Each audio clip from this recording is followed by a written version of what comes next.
संभाजीराजे त्यांच्या भूमिकेवर ठाम राहत नाहीत। त्यांना आम्ही ऑफर दिली होती पण वैचारिकता जमली नाही म्हणून थांबलो। प्रकाश आंबेडकरांकडून संभाजीराजेंचा समाचार।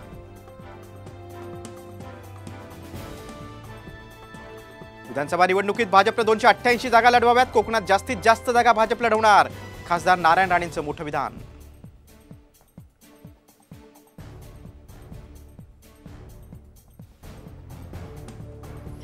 तेच जर 288 जागा लढवणार असतील तर महायुती कसली?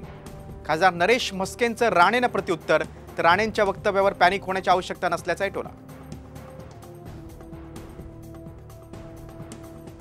बाळासाहेब थोरातांना सिन्नर विधानसभेची उमेदवारी द्यावी। सिन्नर काँग्रेस समितीकडून ठराव। आमदार कोकाटेंवरील नाराजीवरून कार्यकर्त्यांची मागणी। मराठ्यांना ओबीसीतून आरक्षण द्यायचं की नाही याबाबत पवार, ठाकरे आणि पटोलेंनी आपली भूमिका स्पष्ट करावी। मनोज जरांगेंचं मवियाला आव्हान।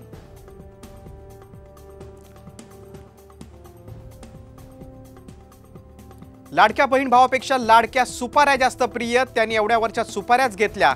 अंबादास दानवेंची राज ठाकरेंवर बोचरी टीका। आरक्षणासंदर्भात सत्ताधाऱ्यांनी आधी भूमिका जाहीर करावी मग आमची भूमिका सांगू। जरांगेंच्या आव्हानाच्या पार्श्वभूमीवर अंबादास दानवेंचं वक्तव्य। वाढदिवसानिमित्त बुलढाण्यात पंकजा मुंडेंचे फलकावर भावी मुख्यमंत्री असा आशय। उत्साही कार्यकर्त्यांकडून पुन्हा फलकबाजी। बाळासाहेब ठाकरे यांचं 27,000 हिऱ्यांनी सजवलेलं पोर्ट्रेट। उद्धव ठाकरे यांच्या वाढदिवसानिमित्त खास भेट।